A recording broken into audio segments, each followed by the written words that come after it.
Is our message to universities: if you want to accept the tremendous amount of federal dollars that you get every year, you must reject anti-Semitism. It's very simple.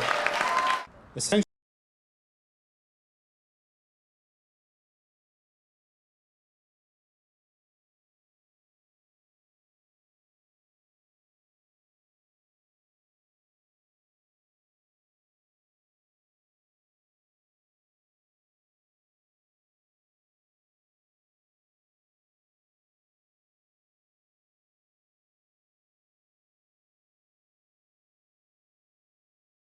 Feel it, actually. I'm a wartime president. This is a war.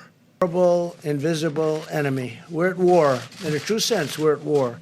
And we're fighting an invisible enemy. Our goal is to get relief to Americans as quickly as possible so that families can get by and small businesses can keep workers on the payroll. This will help our economy, and you will see our economy skyrocket.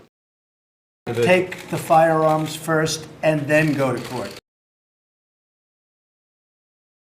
Well, you spoke several times before about ideological subversion. That is a phrase that I'm afraid some Americans don't fully understand. When the Soviets use the phrase ideological subversion, what do they mean by it?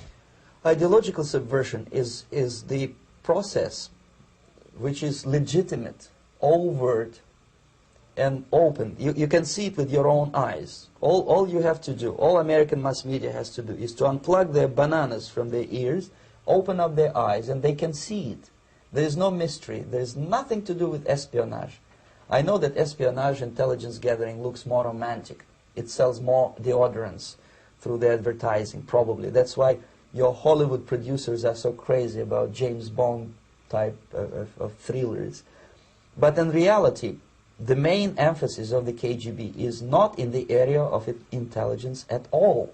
According to my opinion and opinion of many defectors of my caliber, only about 15% of time, money, and manpower is spent on espionage as such. The other 85% is a slow process which we call either ideological subversion or active measures, активные мероприятия in the language of the KGB, or psychological warfare. What it basically means is to change the perception of reality of every American to such an extent that despite of the abundance of information, no one is able to come to sensible conclusions in the interests of defending themselves, their families, their community, and their country. It's a great brainwashing process which goes very slow, and it's divided in 4 basic stages. The first one being demoralization. It takes from 15 to 20 years to demoralize a nation. Why that many years? Because this is the minimum number of years which requires to educate one generation of students in the country of your enemy, exposed to the ideology of the enemy. In other words, Marxism-Leninism ideology is being pumped into the soft heads of at least 3 generations of American students without being challenged or counterbalanced by the basic values of Americanism, American patriotism. The result you can see. Most of the people who graduated in the 60s, dropouts or half-baked intellectuals, are now occupying the positions of power in the government, civil service, business, mass media, educational system. You are stuck with them. You cannot get rid of them. They are contaminated. They are programmed to think and react to certain stimuli in a certain pattern. You cannot change their mind, even if you expose them to authentic information, even if you prove that white is white and black is black. You still cannot change the basic perception and the logic of behavior. In other words, these people, the process of demoralization is complete and irreversible. To get rid society of these people, you need another 20 or 15 years to educate a new generation of patriotically minded and common sense people who would be acting in favor and in the interests of the United States society. And yet these people who've been programmed and, as you say, in place and Yes. who are favorable to an opening with the Soviet concept, these are the very people who would be marked for extermination in this country? Most of them, yes. Simply because the psychological shock when they will see in future what the beautiful society of equality and social justice means in practice, obviously they will revolt.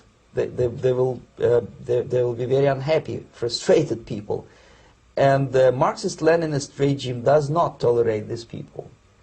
Obviously they will join the links of dissenters, dissidents. Yes.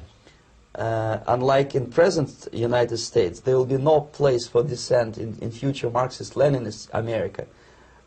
Here you can get popular like Daniel Ellsberg and filthy rich like Jane Fonda for being dissident, for criticizing your Pentagon. In future, these people will be simply squashed like cockroaches.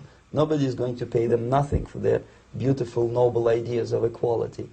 This they don't understand, and it will be a greatest shock for them, of course. The demoralization process in the United States is basically completed already. For the last 25 years. Actually, it's overfulfilled, because demoralization now reaches such areas where previously not even Comrade Andropov and all his experts would even dream of such a tremendous success. Most of it is done by Americans to Americans, thanks to lack of moral standards. As I mentioned before, exposure to true information does not matter anymore. A person who was demoralized is unable to assess true information. The facts tell nothing to him.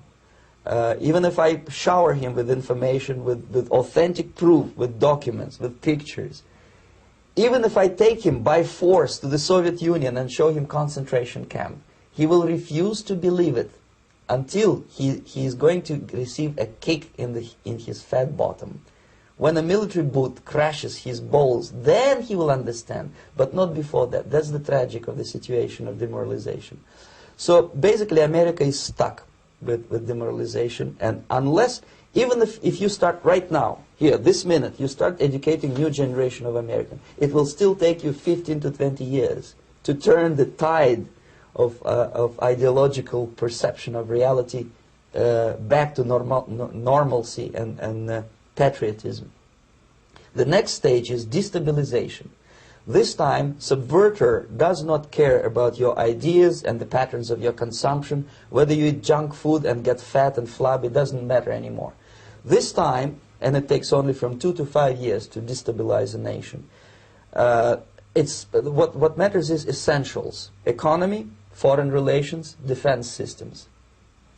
And you can see it quite clearly that in some areas, in such sensitive areas as defense and economy, the influence of Marxist-Leninist ideas in the United States is absolutely fantastic. I could never believe it 14 years ago when I landed in this part of the world that the process will go that fast. The next stage, of course, is crisis. It may take only up to 6 weeks to bring a country to the verge of crisis. You can see it in Central America now. And after crisis, with a violent change of power, structure, and economy, you have so-called the period of normalization. It may last indefinitely. Normalization is a cynical expression borrowed from Soviet propaganda. When the Soviet tanks moved into Czechoslovakia in '68, Comrade Brezhnev said, "Now the situation in brotherly Czechoslovakia is normalized."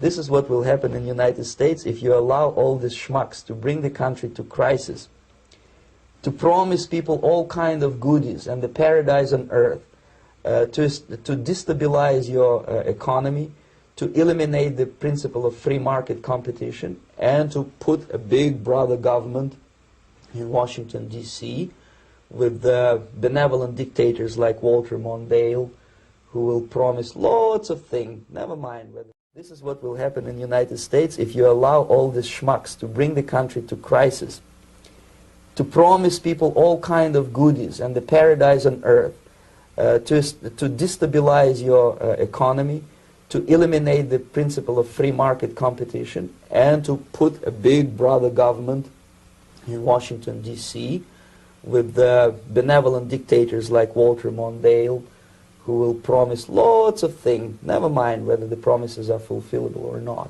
He will go to Moscow to kiss the bottoms of new generation of Soviet assassins, never mind. He will create false illusions that the situation is under control. Situation is not under control. Situation is disgustingly out of control. Most of the American politicians, media, and educational system trains another generation of people who think they are living at a peacetime. False. The United States is in a state of war, undeclared total war against the basic principles and the foundations of this system. And the initiator of this war is not Comrade Andropov, of course. It's the system. However ridiculous it may sound, the world communist system or the world communist conspiracy, whether I scare some people or not, I don't give a hoot. If you are not scared by now, nothing can scare you. But you don't have to be paranoid about it. What actually happens now, that unlike myself, you have literally several years to live on unless the United States wake up. The time bomb is ticking. With every second, the disaster is coming closer and closer. Unlike myself, you will have nowhere to defect to, unless you want to live in Antarctica with penguins. This is it. This is the last country of freedom and possibility. Okay, so what do we do? What is your recommendation to the American people? Well, the immediate thing that comes to my mind is, of course, there must be a very strong national effort to educate people in the spirit of real patriotism, number one. Number two, to explain them the real danger of socialist, communist, whatever, welfare state, big brother government. If people will fail to grasp the impending danger of that development, nothing ever can help United States. You may kiss goodbye to your freedom, including freedoms to homosexuals, to prison inmate. All this freedom will vanish, evaporate in 5 seconds.